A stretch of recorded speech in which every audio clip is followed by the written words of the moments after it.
केदारनाथ बाबा की, बद्रीनाथ भगवान की कृपा रही कि हम सब सकुशल आप लोग आए हैं।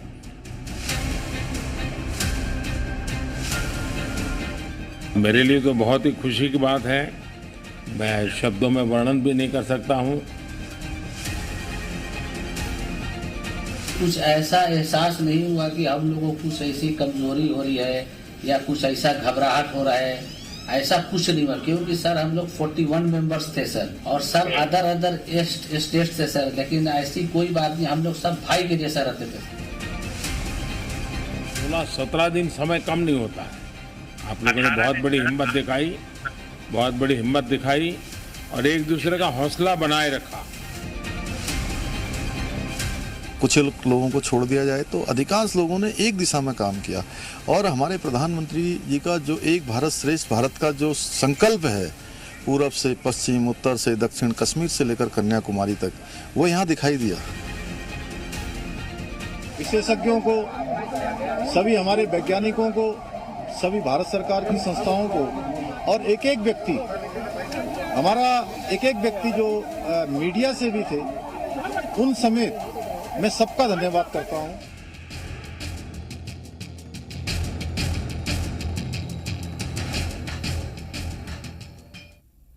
नमस्कार, बहुत स्वागत है आपका। मैं हूं आपके साथ प्रेरणा मिश्रा। 17 दिन बाद सिलक्यारा सुरंग से निकाले गए 41 मजदूरों से प्रधानमंत्री नरेंद्र मोदी ने फोन पर बातचीत की है। सफल रेस्क्यू ऑपरेशन पर पीएम मोदी ने खुशी जताते हुए कहा कि ये बाबा केदारनाथ और भगवान बद्रीनाथ की कृपा है। पीएम ने मजदूरों से कहा कि संकट के बाद भी निकल पाए, ये बहुत खुशी की बात है, वरना कुछ भी बुरा हो जाता तो शायद मन को कैसे संभाल पाते, ये कहना कठिन था। पीएम ने कहा कि 17 दिन कम नहीं होते, लेकिन इसके बावजूद जो धैर्य आपने दिखाया, एक दूसरे का हौसला बढ़ाया, वो काबिले तारीफ है। पीएम ने मजदूरों से कहा कि वो लगातार रेस्क्यू ऑपरेशन को लेकर सीएम से संपर्क में थे। पीएमओ के अफसर वहां मौजूद थे, लेकिन चिंताएं कम नहीं हो रही थीं, क्योंकि सिर्फ जानकारियों से समाधान तो होता नहीं है। पीएम ने कहा कि संकट के वक्त पूरा देश श्रमिकों के साथ था। प्रधानमंत्री नरेंद्र मोदी ने बचाव कार्य में टीम वर्क की तारीफ भी की।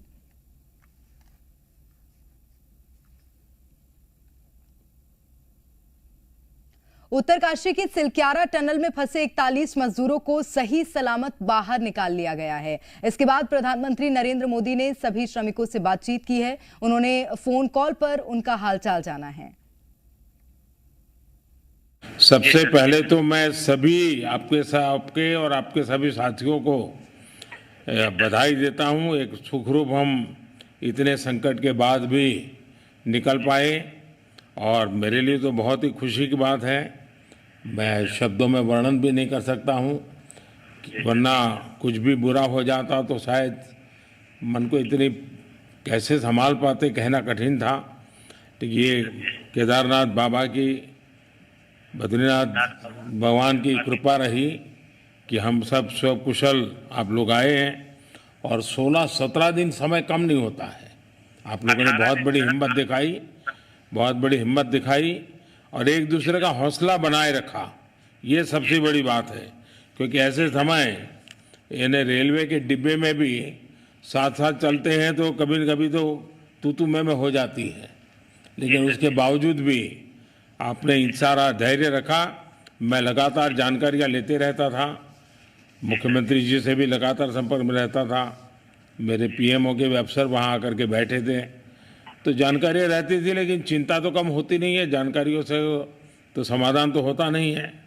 लेकिन मैं सचमुच में आपके माध्यम से वहाँ जितने भी हमारे श्रमिक साथी निकल कर के आए हैं, सबको और उनके परिवार का पुण्य भी काम आया है, ताकि इस संकट की घड़ी से बाहर निकल कर के आए हैं। आप कुछ करना चाहेंगे? जी सर, मैं कुछ कहना चाहूँगा सर। हाँ बताइए। मैं कह रहा हूँ कि सर हम लोग आज का दिन लेके सर 18 दिन तक टनल में हम लोग सब फंसा था सर, लेकिन हम लोग को एक दिन भी कुछ ऐसा एहसास नहीं हुआ कि हम लोगों को कुछ ऐसी कमजोरी हो रही है या कुछ ऐसा घबराहट हो रहा है, ऐसा कुछ नहीं हुआ। क्योंकि सर हम लोग 41 मेंबर्स थे सर, और सब अदर स्टेट से सर, लेकिन ऐसी कोई बात नहीं, हम लोग सब भाई के जैसा रहते थे सर। किसी को भी कुछ हो तो हम लोग एक साथ रहते थे, कुछ भी प्रॉब्लम होने से कोई दिक्कत नहीं था। खाना आता था, खाना भी सब मिलजुल के बांट के सब एक जगह भी हम लोग खाते थे सर। और रात में खाना खाने के बाद भी जितने भी हमारे आदमी थे सबको मैं बोलता था कि चलो एक बार टहलते हैं। मतलब टनल का जो हमारा लेंथ है सर 2.5 मीटर हो गया सर, ठीक है, वेस्ट का वेट 2.5 किलोमीटर हो गया सर। उसमें हम लोग टहलते थे सर। और मॉर्निंग का जब समय होता था तो हम अपने बंदों से बोलते थे कि देखिए हम लोग खा रहे हैं पी रहे हैं और तो हम लोग को कुछ काम है नहीं अंदर में, तो थोड़ा योगा वगैरह ये सब मॉर्निंग वॉक थोड़ा करते हैं अंदर ही में, बाहर में तो जाने का कोई ऐसा है चीज है नहीं, तो अंदर में हम लोग अपना घूमते टहलते थे।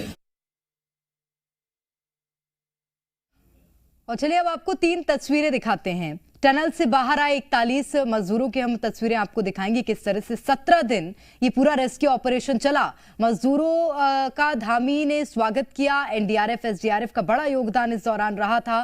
प्रधानमंत्री नरेंद्र मोदी ने मजदूरों से बातचीत की। सभी एजेंसियों की तारीफ भी प्रधानमंत्री की ओर से की गई। तो 3 तस्वीरें आपकी टीवी स्क्रीन पर किस तरह से लंबा समय रेस्क्यू ऑपरेशन चला। 41 मजदूर अंदर फंसे थे, उन्हें निकालना एक बड़ी चुनौती थी क्योंकि बार बार बाधाएं आई, लेकिन उन सभी बाधाओं को रेस्क्यू दल ने आखिरकार तोड़कर, उन बाधाओं को हराकर 41 मजदूरों को सकुशल बाहर निकाल लिया। जिसके बाद मुख्यमंत्री पुष्कर सिंह धामी ने उनका स्वागत किया और प्रधानमंत्री नरेंद्र मोदी ने उनसे बातचीत की, उनका हालचाल जाना और सबसे खास कि 41 मजदूरों के हौसले को भी प्रधानमंत्री नरेंद्र मोदी ने सलाम किया।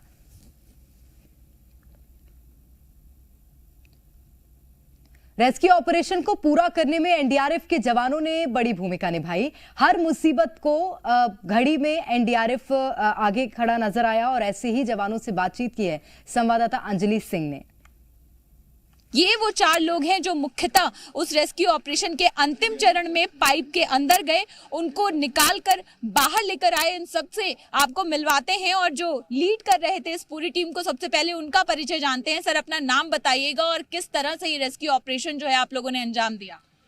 सबसे पहले मैम, जो इस ऑपरेशन के जो ऑर्गेनाइजेशन थे वो हमारे डीआई साहब और कमांडेंट साहब 15 एनडीआरएफ, साथ में मैं मनमोहन सिंह रावत, सचिन, प्रदीप और विनोद रावत। सबसे पहले मैम मैं टनल के अंदर गया। टनल के अंदर जाने के बाद मैं अपने कमांडर को सूचित किया, कम्युनिकेशन के साधन से सूचित किया कि सर मैं पहुंच चुका हूं और मेरे पीछे जो रेस्क्यूअर है वो भी धीरे धीरे क्रॉलिंग करके, सबसे पहले हम क्रॉलिंग करके गए और स्ट्रेचर पे जो हमें सामान की जरूरत थी वो हमने सारा स्ट्रेचर पे, रॉप और लेडर, ये चीज़ें हमने साथ में स्ट्रेचर के माध्यम से धीरे धीरे अंदर गए। अंदर जाने के बाद जब मैं वहाँ पहुँचा तो सबसे पहले मैंने उस एरिया का जायजा किया कि मैं नीचे उतर सकता हूँ या नहीं उतर सकता हूँ। अब सचिन जी से भी बात कर लेते हैं, कैसा रहा आप लोगों के लिए इस तरह का रेस्क्यू ऑपरेशन? ये पहला अनुभव था इस 800 mm के पाइप में जाना, वहां से लोगों को लेकर आना, कितना मुश्किल था और कैसे आप लोगों ने अंजाम दिया? मुश्किल हमारे लिए ऑपरेशन था, चुनौतियाँ थी, पर जो हमारे दिल में जो हमने हमारा मोटिवेशन लिया था, हमने जो हमारा एम था वो था कि जो 41 मजदूर हैं, जो हमारे भाई हैं, जो जाने हैं, उनको सेफ निकालना। बेशक हमें चोट जाए पर उनको सेफ निकालना। हमारे जो सीओ साहब, हमारे जितने हमारी टीम थी उनकी गारंटी थी कि इनको सेफ निकालना है। आप पूछा डजंट मैटर, उनको सेफ निकालना है। उसके बाद जैसे हम गए तो सर नीचे गए, मैं ऊपर से था, मैंने उनको बोला भाई सभी को हाथ जोड़ के नमस्कार, आपकी हिम्मत को दात है, आपको पूरा देश देख रहा है, देश नहीं पूरा वर्ल्ड और पूरी जनता भारत की आपका बाहर स्वागत के लिए वेट कर रही है, आप घबराए नहीं, हम आ चुके हैं। किसी तरह की दिक्कत आपको लगी या जब लोगों को ला रहे थे तो कोई डर रहा था या किसी को आपको समझाना पड़ा कि कुछ नहीं होगा, बस कुछ मीटर ही हैं, आपको क्रॉल करके निकलना है या स्ट्रेचर पर निकलना है? जी मैडम, हम उनको लगातार बोल रहे थे, जैसे इस साइड से हम तो वहाँ से भी हम बोल रहे थे और उस साइड से ये लोग भी बोल रहे थे कि सिर नीचे करके वो काफ़ी ऊपर चल रहे थे, तो ऊपर जो है जब वेल्डिंग कर रखी थी उससे कुछ बीच में जो है जो आयरन के तो टाइप के थे वो लग रहे थे, तो हम उनको बोल भी रहे थे कि थोड़ा हेड डाउन करो और थोड़ा नीचे चलो। और जब वो किनारे पे पहुंचा था बिल्कुल एकदम खड़े होते तो उनको चोट लग सी, इसलिए हम वहाँ पे सभी लोग वहाँ पे मौजूद थे और हम उनको से सुरक्षित निकाल रहे थे। तो देखिए, ये प्रशिक्षित जरूर हैं, लेकिन इस परिस्थिति को भी समझना होता है कि जब वहां पर 17 लोग जो उस तरह के प्रशिक्षण से नहीं गुजरे हैं उनको भी आप मोटिवेट करके लेकर बाहर आते हैं। और ये वो टीम है जिसको हम खासतौर पर जी न्यूज पर आपसे मिलवा रहे हैं कि किस तरह से पाइप के अंदर दाखिल हुए और अंदर फंसे हुए 41 लोगों को सकुशल बाहर लेकर आ गए। एनडीआरएफ के इन जवानों को हमारा भी सलाम है।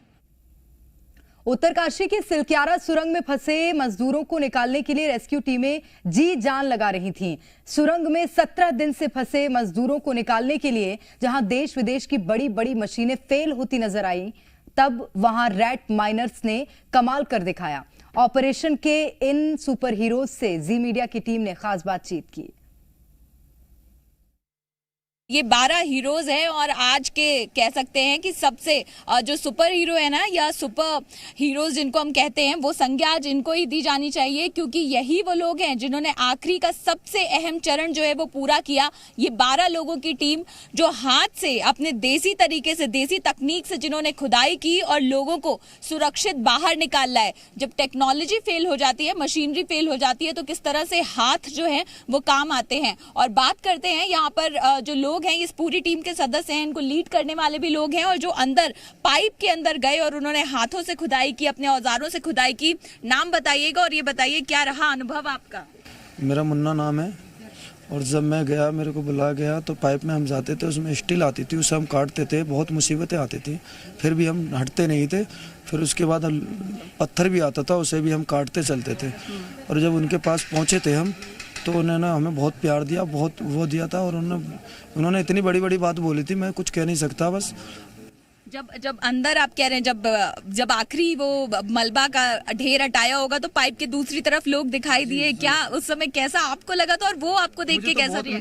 मुझे तो बहुत खुशी हुई थी। बस ये मुझे इतनी खुशी हुई थी, मैंने बस हमारा मकसद पूरा हो गया। अब इन्हें बाहर लेके आए।